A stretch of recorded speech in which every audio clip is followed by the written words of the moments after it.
శివుడు లేని వేళ పార్వతమ్మ సిన్నబోయేనే శివుని బొమ్మ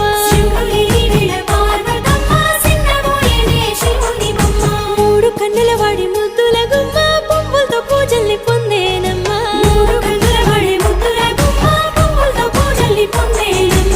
గౌరమ్మే బతుకమ్మై ఎత్తుకొని వచ్చనే నెత్తిపై మేఘాలు ఏడేడు సంద్రాల ఎదరు పొంగిన నీళ్లు తీసుకొని వచ్చనే తిరుగుతూ వాగులు నురగలై పొంగెనే చెరువుల తూములు